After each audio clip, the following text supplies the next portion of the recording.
Maya today, she's with us. She's a French-Lebanese people development specialist with a master's degree in coaching psychology from the University of East London. Maya has 18 years of experience in training, coaching, and mentoring individuals and organizations. Her life mission is to help individuals and teams by changing their viewings and giving them the tools to change their lives. So it's an absolute honor to have the opportunity to chat with you today. And for those who don't know us, I'm Alexandra and I'm the founder of Staccato, which is the first online music school in the MENA region. And today we're gonna have a discussion about the benefits of having a hobby, the effect of music, specifically on mental health and on mental toughness. So thank you for being with us today. And yeah, so the floor is yours.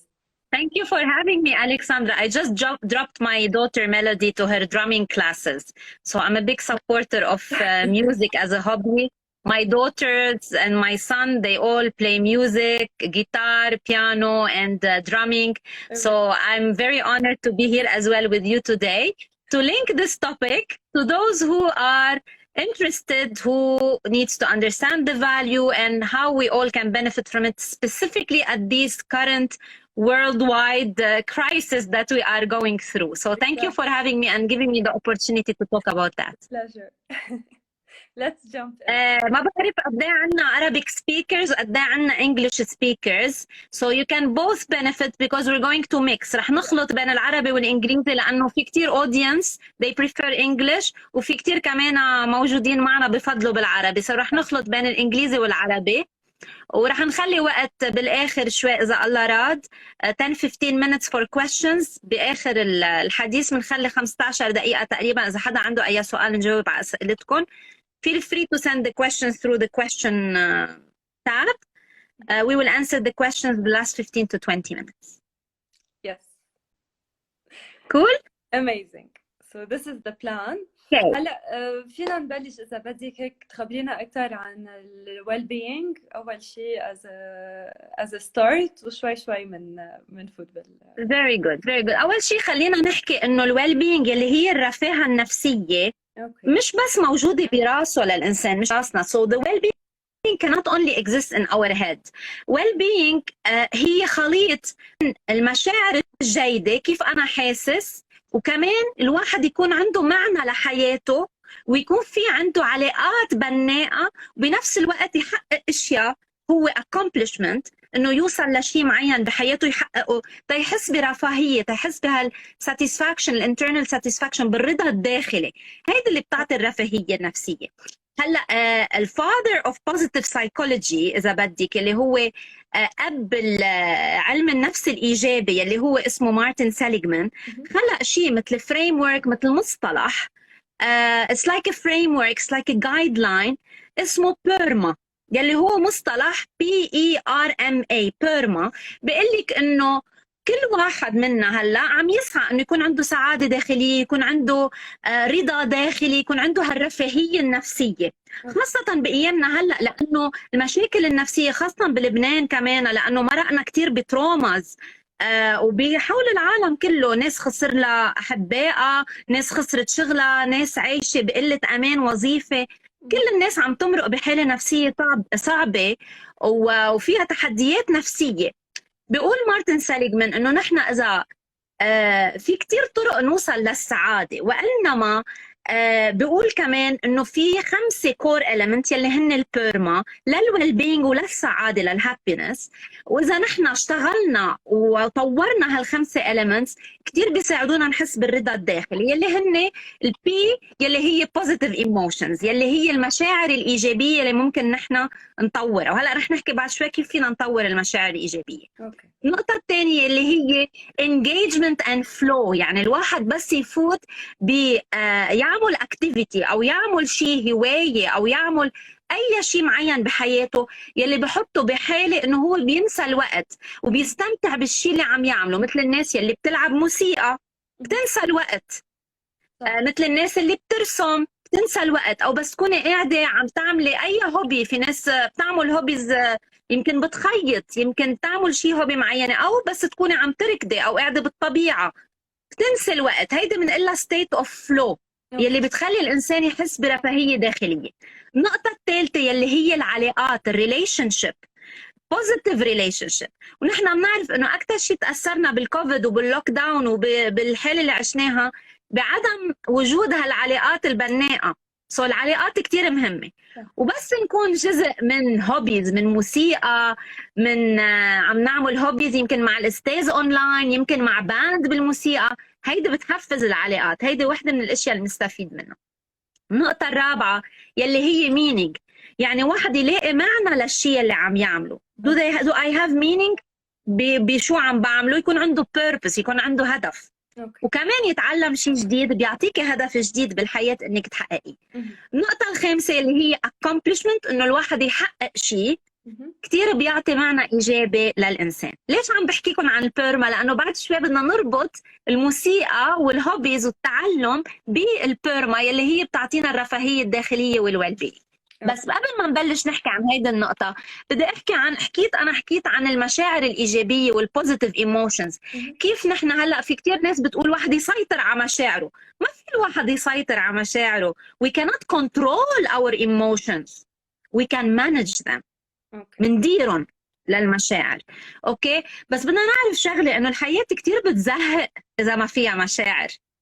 يعني المشاعر مهمين كيف ما كانوا مهمين. Life is so boring and dull without emotions. So they are very important, all of them, all the different emotions that we have, they are important in our life.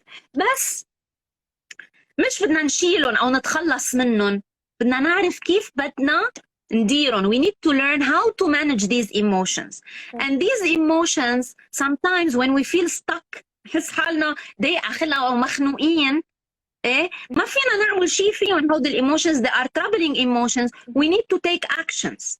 في اشياء لازم نعملها بس نحس حالنا بستك ستيت من وراء مشاعر حاسين فيها، لازم ناخد actions. والسكسسفul emotional managers يلي هن مدراء العواطف الناجحين اذا بدك، الناس يلي بتعرف تدير عواطفها. في كتير ناس بقول لك هيدا بيقولوا له يا جبل ما يهزك ريح، شو ما مر عليه بتحسيه بضل كول. هود النوع من الناس يلي بيعرفوا يديروا مشاعرهم. شو بيعملوا؟ بيعرفوا يغيروا المود تبعهم. فجأة بتحسيهم غيروا المود وبيغيروا مود الناس يلي حواليهم. والناس اللي بتدق موسيقى من أحد هول الأشخاص، لأنه بيقدروا ينشروا البوزيتيف ايموشنز كمان، مش لإلهم، للناس اللي حواليهم كمان. هلا كيف فينا نحن نتعامل مع مشاعرنا بشكل إيجابي؟ في ريسيرش انعملت بسنة 2002 سالوفي يلي بحبوا يبرحشوا وينبشوا على ريسيرش، بتحكي كتير عن الايموشنال مانجمنت. انا اليوم نقيت نوعين من الايموشنال مانجمنت يلي بيطبقوا على الحديث تبعنا اليوم. في اشياء it works very well، في اشياء it works it's less effective. يعني في كتير اشياء فينا نعملها بس في اشياء بتكون اكثر effective من غيرها. مثلا بعطيكم مثل صغير. في شيء بنقول له active mood management يلي هي تشتغل كتير منيح. شو يعني active mood management؟ يعني I manage my mood actively بشكل فعال. مثل شو؟ بعمل relaxation techniques. نقطة تانية listening to music هي active mood management. هلا بنفس النقطة في شيء بنقول له passive mood management يلي هو مثلا بدور التي في تلاهي حالي. اوكي. To distract myself, or I eat junk food. How do they work? Sometimes, but they are not good. If you do it all the time, it have a negative effect. So هي بنقولها passive mood management. So we need to switch into active mood management يلي هي مثل الريلاكسيشن ومثل الميوزك. Whether playing music or listening to music, it works. اوكي. هلا في نقطة تانية بدي احكي عنها كمان يلي هي pleasant distractions and social interaction يلي هي نوع من الاشياء اللي بيساعدونا ندير عواطفنا يلي هي خانقتنا او عواطفنا يلي مش مريحتنا. اوكي. يلي بنعمل pleasant distractions and social interactions يلي هن hobbies, learning a new hobby, calling or meeting up with friends, talking with someone else online. هيدي بنسميها pleasant distractions. هلا في spending time alone، في ناس بتفضل to spend time alone يلي هي roaming social media which is not really good. Okay, so we need to switch to more active mood management and pleasant distraction and social interaction. من هيك بنشجع انه نحن نروح to pursue a hobby that can improve our mental health. ليه؟ لانه كلنا بنعرف انه كلنا بنقول كتير صعب انه نقعد نحط وقت على جنب تعمل هوبي. في كتير منا بقول عبالي اتعلم جيتار، صرت سامعه كذا شخص بقول عبالي اتعلم جيتار او عبالي بلش اتعلم بيانو او عبالي اتعلم هيدي الآلة الموسيقية، بس ما عنده وقت يعملها. مش هو ما عنده وقت، هو بده يخصص وقت لهيدا الموضوع. اوكي ليه؟ لانه وقتها وي اندلج، يعني وقتها بنستمتع نتعلم هوبي جديده بتخلينا نكون باكتيف مود مانجمنت. بلشت هوبي انا بمارتش، ما خاصه كثير بالميوزك، بحب الميوزك بس مركزه اعمل تاكسي لاولادي ياخذهم يجيبهم على الميوزك، خلوا هن يدقوا لي. بلشت مارشال ارتس بمارتش، حياتي تغيرت. ليه؟ لانه اي اكوايرد نيو هوبي. عم خصص لها وقت كل يوم، بس يناموا الاولاد بعد 8:30 بروح بعمل هيدا الهوبي لإلي، ما عم بتخليني اقصر بواجباتي كأم مثلا. الواحد بده يلاقي الوقت المناسب، لانه having a hobby is really a great way to spend your spare time. بنفس الوقت بتخلي الواحد to unwind from your daily stress. بتشيل الديلي روتين، بتشيل الديلي ستريس. بنفس الوقت كمان you enjoy improving certain skills. وقت انا am improving certain skills my mental health is improving. ليه؟ لأ بدي ارجعكم على البيرما، عم بخلق positive emotions. I'm engaging in something I like. I'm building relationship with the community. I'm having a meaning. I'm learning something new. I'm accomplishing. وقت أخذت الفيرست white stripe أنا كأنه ربحت اللوتو. You know, I felt so good for achieving. وهو ماشي white stripe، يعني كل اللي بيروحوا 12 classes بياخذوا الوايت stripe. بس أنا it was like an achievement for me. I felt accomplished. And all of this is giving me really a great good feeling.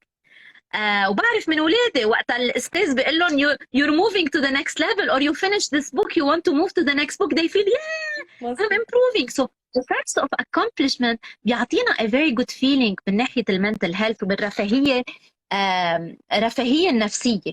هلا في كتير هيلث بنفيتس فينا نحكي عنهم، يعني في احكي يومين عن هذا التوبيك، بس معنا 45 دقيقة.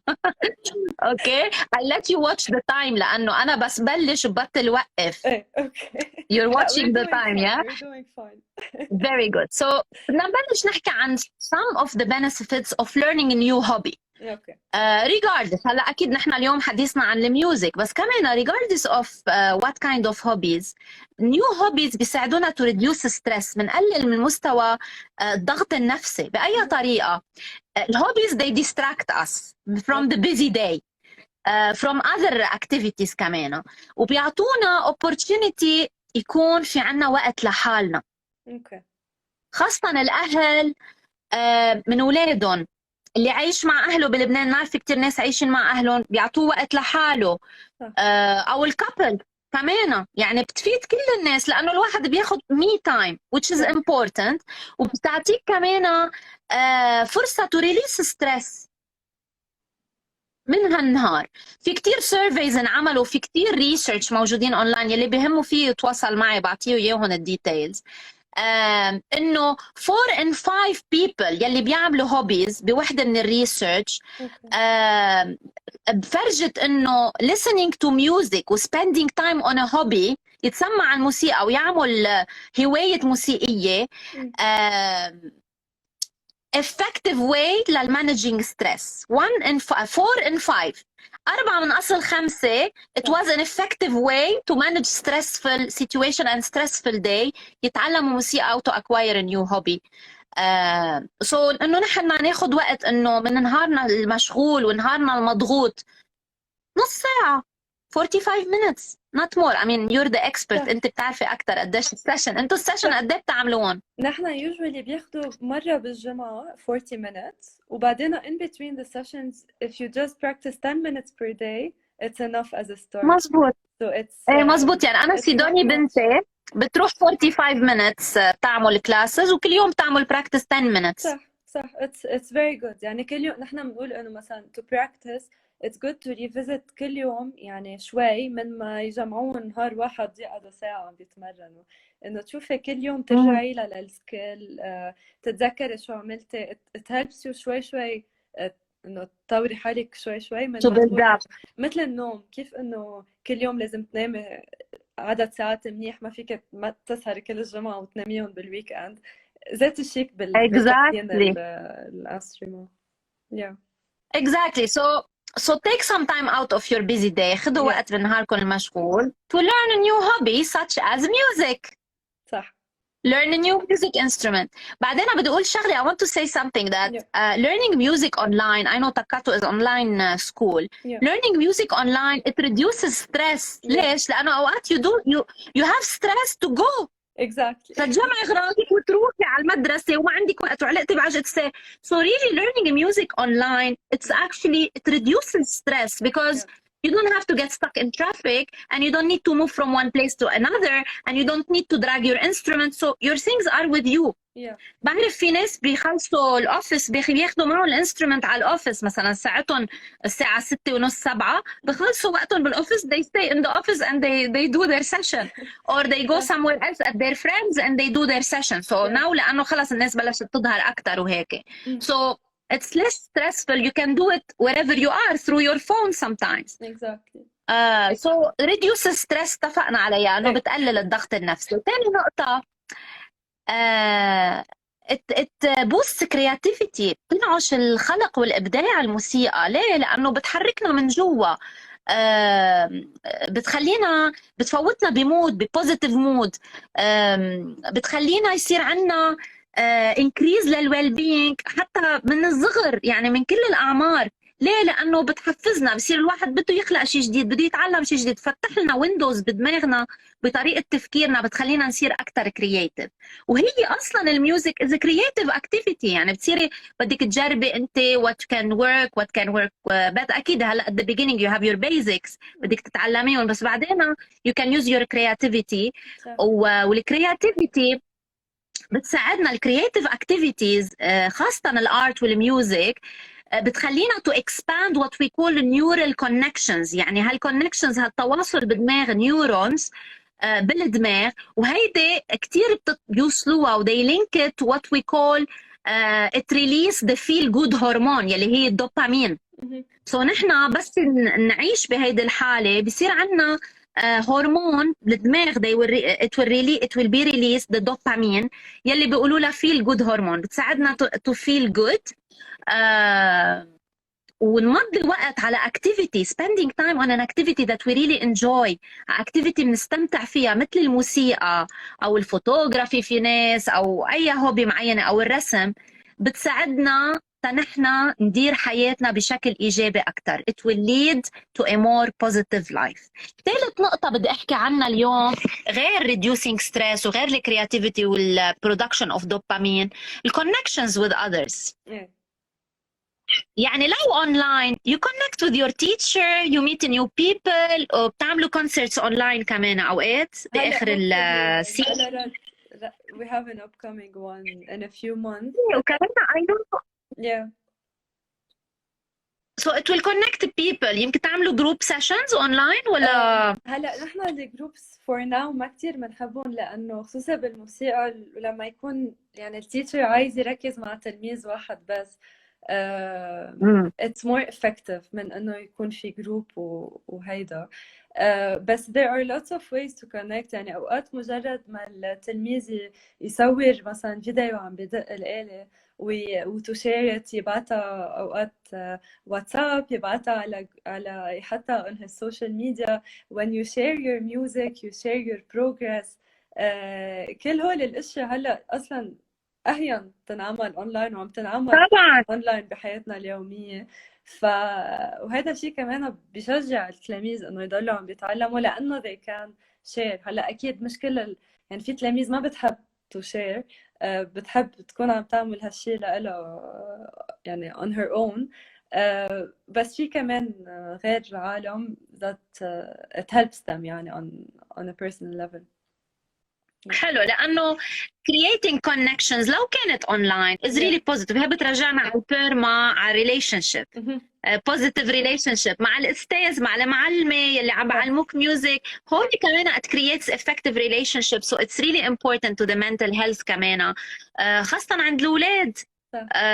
كل الأعمار everybody we are social creatures يعني. وأكثر شيء ممكن تعمليه تتأذي الإنسان هو إنك تعزليه.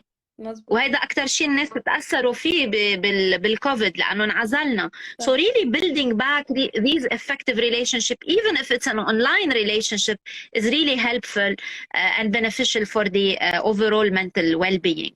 وخاصة الأكتيفيتيز اللي فيهم teaming up with someone else or teaming up with a group. انعملت كتير studies على الاكتيفيتيز يلي معمولة. في study انعملت بأستراليا، أنا كتير لبنانية بأستراليا. I don't know if there is some people on the call today. انعملت study إنه في 1.5 million Australian adults يلي اشتركوا بتيم سبورتنج or team activities كانوا less likely من كل الافريج Australian إنه يختبروا مشاكل نفسية. ما عندهم anxiety وما عندهم stress, so they are less likely than other people to experience stress and anxiety. So there is plenty of studies. في كتير دراسات معمولة على importance of doing activities with other people and connecting with other people. الارت وparticularly خاصة الموسيقى كتير popular method، طريقة كتير popular بحبوها الناس، كل الناس بتحبها، يلي كتير individuals نقوها حتى تكون تساعدهم برفاهيتهم. كنا عم نقول انه الارت specifically music هي طريقه كتير popular، مرغوبه، طريقه مرغوبه للناس، تعطيهم opportunity، فرصه يعبروا عن حالهم وفرصه انه to relax to unwind ويصيروا يعزلوا حالهم من مشاكل النهار ومن ستريس النهار وستريس الحياه. هيدا ان جنرال حكينا عن الهوبيز. هلا خلينا نحكي شوي specifically على الإفكت of music on the mental health. الميوزك بدنا نعرف إنه شغلة كتير powerful عبر العصور، يعني مش شيء جديد. غير إنه هي عندها entertainment value، بتسلي والواحد بيستمتع فيها. الاستماع للميوزك عنده an incredible positive effect على البرين. يعني بس تكوني رايحة على meeting stress بتحطي ميوزك بتغني، عندها incredible positive effect على البرين. specifically أكتر من هيك بتغير لنا كيف عم نتصرف وكيف عم نحس وكيف عم نفكر. يعني إذا اجت شي موسيقى بتحبيها أنت واقفة بتصيري تعملي هيك، بتطقطقي بإجرك، أو بتصيري تدقدقي بإجرك، أو بتصيري تعملي بحبها كتير هالغنية، بتفوتك بمود جديد. right? So it really have a power to change the way we act, the way we feel and the way we think. أوقات بنكون down بنحط موسيقى شوي بتغير لنا المود، او بنكون معصبين بنحط موسيقى بتهدينا. so it has really an incredible positive powerful effect on us. we need to agree on this. أكيد. so كيف هيدا الفاكتور بخلينا to manage our mental health؟ بكتير طرق بتخلينا نرقص. اوقات الموسيقى بنكون وحدنا، اوقات بالحمام عم نتحمم بنرقص اذا صار موسيقى ما حدا شايفنا، بتغير لنا المود. اوقات بنغني، بنروح على سهره بنرجع مبحوحين، we lose our voice. what happened to I sang so much to the music. مزبوط، نرجع مبحوحين لانه غنينا. انا بعد كل لايف بنبح لاني بغني باللايف. so اوقات كنترول نحرك حالنا، سو كتير بتأثر فينا بلا ما نحس. لأنه في أنواع كتيرة كمان من الموسيقى. هلا كل واحد عنده بريفرنس. أنا جوزي كتير بحب الكلاسيك ميوزك. أنا معودة من أنا وصغيرة بلبنان إنه لا سمح الله بس يموت حدا بس بنسمع كلاسيك على الراديو. so it depends really what you're used to, what is your likes, what is your mood. So there is a huge variety of different music. هلا we need to learn how to elevate our mood and motivation. strong mental well-being كتير aligned بشيء بنقول optimism يلي هو بالتفاؤل. يعني الصحة النفسية كتير مرتبطة بعنصر التفاؤل والمشاعر الإيجابية. so بس يكون عندنا نهار سيء، إذا نهارنا مش حلو، مش راكبة معنا اليوم مثل ما بيقولوا باللبناني، ما في شيء أحلى من إنه واحد يسمع موسيقى أو يدق موسيقى. الموسيقى بدون ليركس او مع ليركس اوقات بتغير لنا من المود تبعنا بكتير. شو الايفكت تبعهم؟ خلينا نحكي عن 5 اشياء اساسيات. حكينا كثير عن ايفكت تبع الموسيقى تو ريديوس ذا ستريس، بتوطي لنا من مستوى الستريس. النقطه الثانيه it improves the focus، التركيز، بركز الواحد. ليه؟ لانك عم بتركزي تتسمعي او عم بتركزي تدقي. هيدي improving the focus has a very positive effect على المنتل ويل being. So كتير مهم الواحد بس يكون عم اوقات اذا الموسيقى بالباك جراوند بتساعدك to improve your focus، لانه لا شعوريا عم بتركزي على الموسيقى. you're focusing, you're developing your focus, you're disciplining your focus. النقطة الثالثة it helps in the relaxation. when you want to relax بتدوري موسيقى automatically. اوقات بتتسمعي على موسيقى الطبيعة it helps you relax. So playing music as well is part of relaxation. وبعدين it reduces the anxiety and depression. This is very important and very key. We need to understand، بدنا نفهم الإفكت تبع الموسيقى على الإيموشنز، على المشاعر تبعنا. بتساعد إنه نصير less anxious و less depressive، خاصة بس نكون عم نعمل هوبي جديدة. ليه؟ لأنه we get engaged in this new hobby. وفي كتير therapies around the music therapy بيقولوا لهم. It's very popular kind of therapy to treat anxiety. بيستخدموا الميوزك ثيرابي حتى يعالجوا مشاكل الانكزايتي والديبريشن والإحباط. So في كتير studies معمولين. في study حلوة by David Lewis Hodgson. It's a very interesting study. بشجعكم to look at it. بس بالوقت اللي باقي لنا بدي أحكيكم عن المنتل toughness. كل اللي حكيناه هلا reducing stress, developing the focus, increasing emotions, being in state flow، هول كلهم بيساعدونا to develop انه نطور سمة من سمات الشخصية. it helps us develop a trait of our personality. هيدي السمة بنسميها mental toughness بالإنجليزي، اللي هي بالعربي الصلابة الذهنية. اوكي سو الصلابة الذهنية مش يعني نحن هذا مفهوم ذكوري واحد صلب، لا مش عم نحكي عن هيك. عم نحكي انه يكون الواحد عنده مرتاح مع حاله، منه مفهوم ذكوري، بتطبق على الاناث وعلى الذكور هيدا المفهوم الصلابة الذهنية. النقطة الثانية الصلابة الذهنية بتساعدنا نحقق النجاح بكل أوجه الحياة. يعني مش بس بالشغل الواحد يكون عنده صلابة ذهنية، لا بالشغل، بالاكتيفيتيز، بعالم الرياضة، مع أصحابنا، بحياتنا الشخصية. بعدين مش كل الناس عندها نفس مستوى الصلابة الذهنية، بتتفاوت. وإنما بس يصير عندنا وعي ذاتي، أنا شو بدي أطور من الصلابة الذهنية وكيف في أطورها، واللي هي الموسيقى جزء من الأساليب اللي بنستخدمها تنطور الصلابة الذهنية. بيساعد حاله الواحد يزيد من فعاليته ويزيد من أدائه بحياته الشخصية وبحياته العملية. اوكي هلا خليني افسر لكم مزبوط شو تعريف الصلابة الذهنية. definition of mental toughness for those who I will say it in English as well. الصلابة الذهنية هي سمة من سمات الشخصية الكتيرة بتحدد بصورة جزئية مش بصورة كاملة كيف نحن بنستجيب كأشخاص كأفراد، كيف بنتجاوب أو بنستجيب بس نتعرض لتحديات ولضغط ولإجهاد بالحياة بغض النظر شو صاير حوالينا. سمة من السمات الكتيرة فينا نطورها عبر الهوبيز وسبيسيفيكلي عبر الموسيقى. وبالتالي بتساعدنا نتأقلم أكثر مع التحديات ومع عوامل الإجهاد والضغط.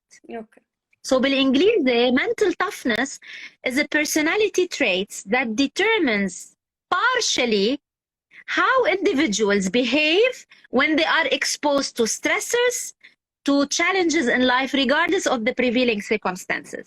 So to develop mental toughness we can learn a new hobby and music. ليش بدكم تقولوا لي؟ لأنه why? Because mental toughness has 4 components. الصلابة الذهنية في لها 4 عناصر أو أسس أساسية. أول وحدة يلي هي التحكم، يلي حكينا عنه كتير نحن قبل وقت حكينا كيف أنا بدي دير عواطفي. Control, how can I control my emotions?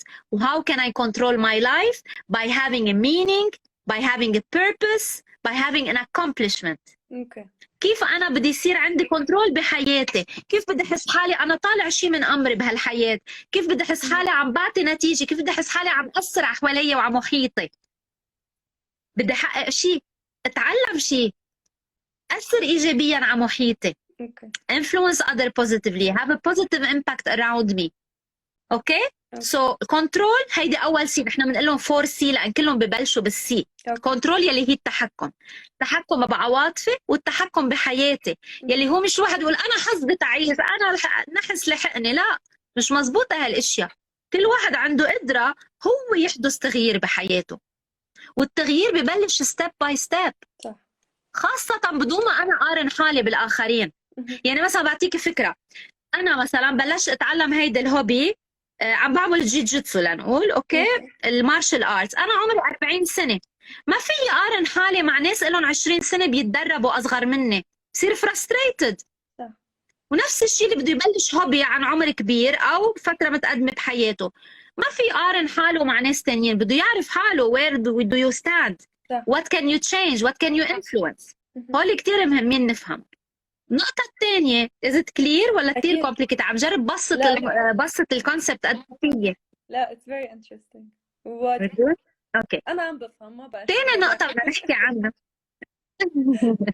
You're okay guys?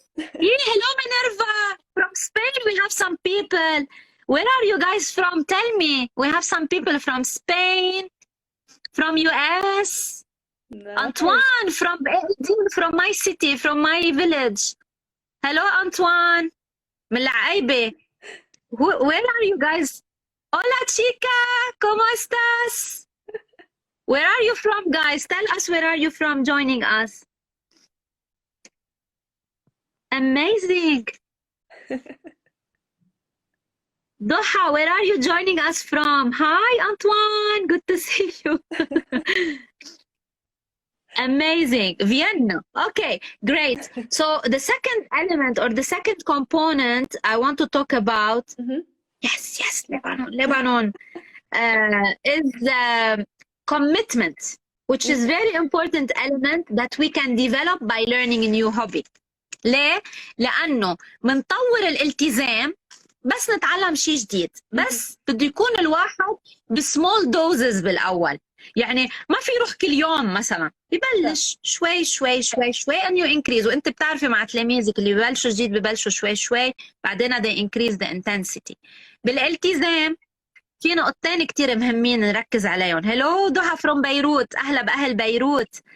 2 points to focus on، نقطتين بنركز عليهم when it comes to commitment بالالتزام. أول نقطة التركيز على الإنجاز. الواحد يركز إنه يعرف ينجز ويركز على الهدف. في كتير ناس بتحط هدف بس ما بتعرف تنجزه، عندها أهداف بتقلك والله أنا اليوم، خاصة الناس بحطوا هدف سنوي أو resolution، بقولوا أنا this year I want to do so and so and so، بيوصلوا لأكتوبر في كتير هلأ بهيدي الحالة they didn't achieve it لأنه ما عندهم لأنه ما ركزوا على الإنجاز. they didn't focus on achieving، they focus on setting the goals، they forgot to focus on achieving those goals. So it's not enough to have a goal. دكتور فادي الموضوع عم نحكي عن الصلابة الذهنية وكيف فينا نطورها عن طريق تعلم الموسيقى وهوبيز جديدة. نسينا نحط التوبيك، نحن we forgot to tag the topic.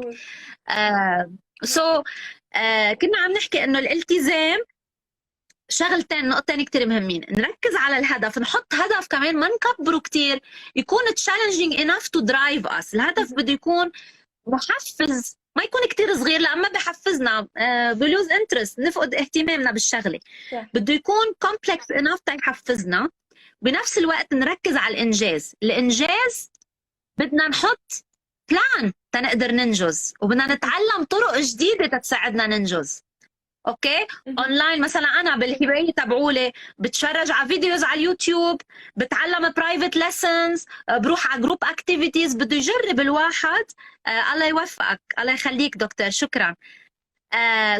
بده يركز الواحد على كذا ميثودولوجي تساعده ينجز، تيشوف اللي بيناسبه حتى ينجز. هيدي من النقطه الثانيه اللي هي الانجاز. حكينا عن التحكم، قلنا نحن التحكم بالعاطفه والتحكم بالحياه. ثاني نقطه هي الانجاز، يلي هي واحد يركز يحط هدف بتعلم الهوبي بالموسيقى.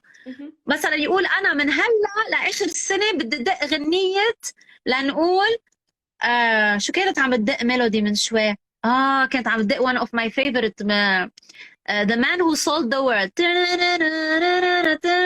I love this song. So she puts a target, she puts a goal to achieve this one, and then she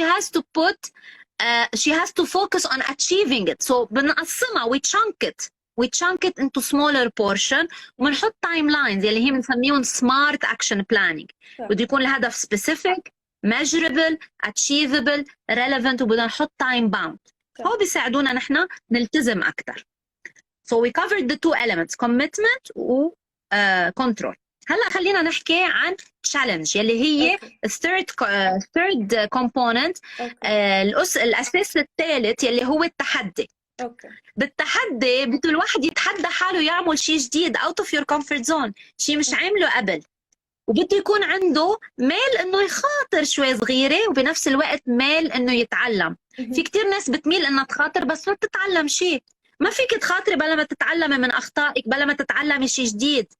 بالتعلم نحن وعم نتعلم نيو هوبي بنكون عم نطور التحدي اللي عنا اياه. مثلا بس يكون عم نتعلم موسيقى، عم نتحدى حالنا نكتشف اشياء جديده مش مكتشفينها بحالنا. عم نطور مهاره جديده، عم نطور هوايه جديده، عم نطور موهبه فينا. هيدي بنكون عم نتحدى حالنا، وبالتالي عم نطور الصلابه الذهنيه اللي عنا اياها. اوكي. هلا النقطه الرابعه هيك تعطي نيو سمول هند كمان، انه بنتعلم انه الغلط مش اخر الدنيا. يعني وهيدا الشيء كتير بيشتغلوا عليه اساتذه الموسيقى مع التلاميذ، انه مثلا انت عم بدأ غلطت، ما عليه كفي، او اشتغل على الغلطه، وين غلطت ضلك عيدها لتصير صح. فهيدا فينا كمان نشبهها انه مع مواقف بتصير بالحياه، انه ما عليه الواحد يغلط ومش اخر الدنيا. يعني in small things we can learn from them and apply them in our everyday lives. 100%. خاصة بالتعلم الموسيقى وبتعلم نيو هوبي، الواحد بده يكون محضر حاله انه it's okay if you did not make it. من هيك الميل للتعلم learning orientation بنقلها بالانجليزي is very important when it comes to challenge. Because if we don't challenge ourselves to learn something new, we're not challenging ourselves. إذا مش عم نتحدى حالنا نتعلم شيء جديد ونتعلم من الأخطاء، ما بنكون عم نتحدى حالنا، وما بنكون عم نطور الصلابة الذهنية تبعنا. اوكي. الكومبوننت الرابع او الاساس الرابع يلي هو الكونفيدنس كتير مهم، لانه الموسيقى بس تتعلمي موسيقى، وانا بعرف من بناتي وخاصه بنتي الكبيره الموسيقى ساعدتها كتير تطور الثقه بحالها، الثقه بقدراتها. هلا الثقه الناس بتخلطها مع بعضها، بقول واحد واثق من حاله، لا، في قسمين بالثقه. في الثقه بقدراته، انا شو قادر اعمل، انا بعرف حالي انا شو قادر اعمل، وهيدي الموسيقى بتساعدنا نطورها، لانها بتخليك تكتشفي حالك انت شو قادره تعملي. قادره تدقي موسيقى، قادره تعزفي معزوفه، قادره تعملي شيء بتحبيه. الثقه بقدراتنا بتساعدنا نطورها، وبتطور نقطه ثانيه اللي حكينا عنها من شوي بالعلاقات، بناء العلاقات الفعاله building relationship. الثقة بعلاقاتنا المتبادلة مع الآخرين. ليه؟ لأنه بنصير نحكي عن الموسيقى مع ناس تانيين، بصير عنا أصحاب من نفس الكوميونيتي، بصير عنا ثقة بعلاقتنا مع الأستاذ إذا عم نعمل أونلاين أو face to face. So really it will help develop the confidence element, confidence in ability و interpersonal confidence مع الآخرين. هيك بنكون we covered the 4 components، الأربع أسس تبع الصلابة الذهنية يلي الموسيقى بتساعدنا نطورهم، يلي هن الكنترول التحكم، الالتزام الكوميتمنت، التحدي التشالنج، والثقة يلي هي الكونفيدنس. هول الأربع components الموسيقى بتساعدنا نطورهم، ونحن بنطور الصلابة الذهنية عن طريق تعلم الموسيقى. ليه؟ لأنه بنستخدم أساليب علم النفس اللي حكيتكم من شوي كتير عنهم، يلي هن بيتعلقوا بالتفكير الإيجابي، استماع للموسيقى بخلينا نكون إيجابيين أكتر، بيصير نشجع حالنا أكتر، وبيصير أفكارنا إيجابية والمود تبعنا عالي أكتر. النقطة الثانية التصور. منطور الصلابة الذهنية بالتصور. كيف يعني؟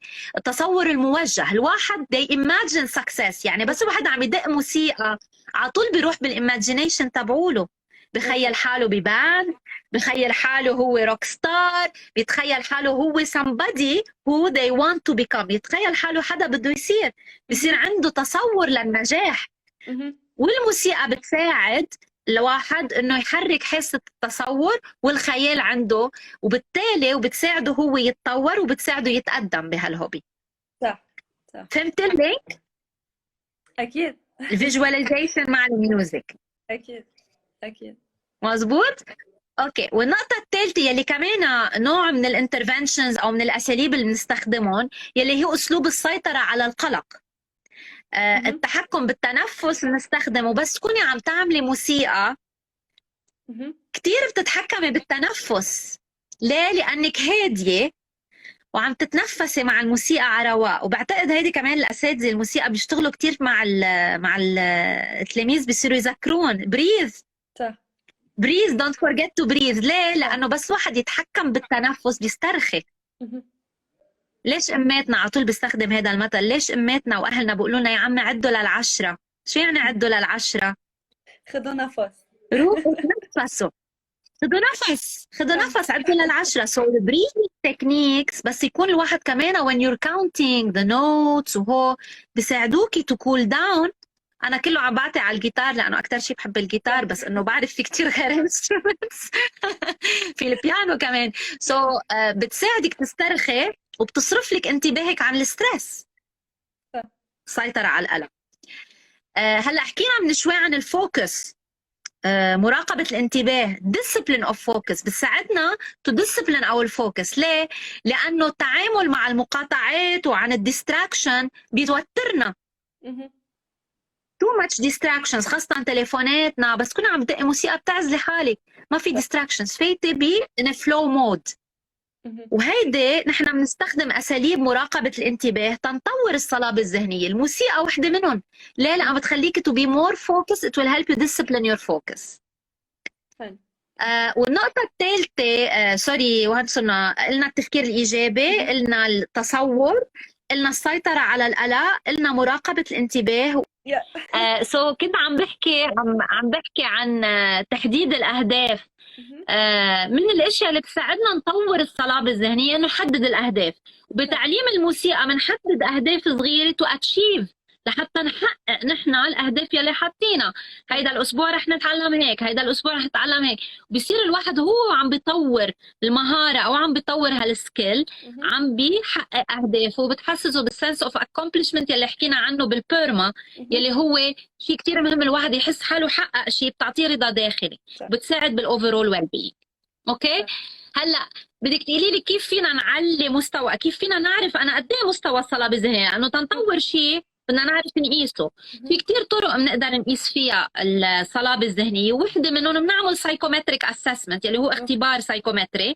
بنشوف الواحد وين بده يطور من المنتل تفنس تبعوله، هل يا ترى الكنترول، الكوميتمنت، التشالنج او الكونفيدنس. بس ان جنرال الموسيقى هي من الاساليب يلي بنستخدمها تنطور الصلابه الذهنيه ان جنرال. وهيك بنكون وي كفرت كل يلي اتفقنا نحكي عنه. ما بعرف اذا عندك اسئله لإلي او بس انا عندي كثير فضول اعرف منك البروسيس، كيف الناس تتعلم اونلاين وهاو كان يو لينك بالاشياء اللي نحن حكيناها هلا. خبرينا شوي عن تكاتو ككونسبت يعني. نحن اللي بنعمله انه اول شيء اذا حدا بده يتعلم موسيقى في يكون بيجنر، يعني في يكون ما عنده ابدا ولا اي خبره بهالمجال، وفي يكون يمكن عامل كم لسن او واصل intermediate advanced وبده يطور his skills بعد اكثر. اللي بيصير انه بيفوت على الويب سايت، بيحط فيه 3-4 questions، اي instrument، اي level، اي لغه بده يتعلم فيها، وبعدين بيبين عنده مين الأساتذة يلي they match his profile. so بيقدر كل تلميذ يشوف الأساتذة، يشوف خبرتهم، البروفايل تبعهم، وهيك بيكون هو included بال decision making process. يعني بحس انه هو عنده عم بينقي التيتشر يلي بيناسب الجول تبعه او هو شو بده. وهي شغله كتير مهمه. يعني اوقات مش دايما اختيار التيتشر بيكون صح، واوقات بيأثر طبعا نيجاتيفلي على التلاميذ. فمنشان هيك حبينا انه هالستيب تكون الستودنت انفولد فيها.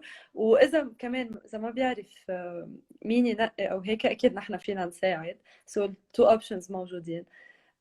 بعدين وبتعملوا ترايل سيشن؟ يس فيهم ياخذوا تعملوا one ترايل lesson. سيشن؟ فيهم ياخذوا one lesson. وبعدين يعني هن الباكجز يا 1 4 8 او 12 lessons. حسب كل واحد قديش ملتزم اذا بده يجرب او لا. بس نحن حتى بننصح انه حتى اذا حدا بده يجرب ما يحكوا من صف واحد. مش كرمال شيء، بس لانه الموسيقى بدها وقت اكيد والبروجرس بده وقت ليبين. فاوقات بياخذوا صف واحد وما بيحسوا دغري بالنتيجه which is normal. فبيكون بدهم يمكن مرتين او ثلاثه ليشوفوا هن كيف تقدموا تيقتنعوا أكثر أو تيرتاحوا أكثر للفكرة. amazing. ومن بعد ما Oh, this is يبلشوا worldwide. You have teachers that speaks in English, so it's a music yes school worldwide in English for yeah everyone, for yeah all yeah age groups. so Perfect, languages we have amazing. English, Arabic and even French. So حلو. these three are available. teachers can adapt يعني based on what language you want to learn. So في عنا تلاميذ بالسعودية، عنا بأمريكا، بكندا، بأوروبا. So they're a bit everywhere. This is the beauty of it. أوقات Amazing. And we have lots of beautiful talents in Lebanon that we want to exactly encourage. exactly. ايه وهيك يعني Brilliant. من بعدها بيصيروا ياخدوا اللسن مرة بالجامعة via فيديو كول. والاكسبيرينس ريلي بنا يعني it's not about online أو offline. التقدم هي ذاتها، الابروش هو ذاته. بالعكس نحن اللي عم نجرب نشتغل عليه انه طريقة التعليم تكون غير. يعني تكون كل التيتشرز are goal oriented. يعني اول سيشن بيسألوا للتلميذ انت ليش عم تتعلم موسيقى، شو هدفك، وين بدك نوصل سوا، وبيحطوا الخطة اللي بدهم يمشوا عليها سوا. لأنه في تلاميذ بدهم يكون بدهم professional approach certificate approach، وفي منهم ما بدهم هيدا الشيء. فنحن ما من بيقولوا we don't impose the same program for But everyone. it's important to have a goal regardless, أكيد but it has to be a personal goal. exactly. So Very nice. هيدا yeah لأن احنا بالكوتشنج بنستخدمه بالكوتشنج psychology, so it's important to really have a goal. I like exactly that. exactly. وبعدين بصير يو بنش مارك على هيدا الجول. يعني اوكي وين صرنا هلا بالبروفيشنال 1 اتس ايزي لانه اتس جريد 1 جريد 2 جريد 3. when you self learn كمان انه اوكي بدي ادق هالدقه. بس يعني اذا غير هيك التيتشر هو كمان دوره يساعدك انه يمكن انت ما بتعرفي انه ما بتعرفي واتس يور جول. ما انه بالموسيقى اوكي بدي اتعلم.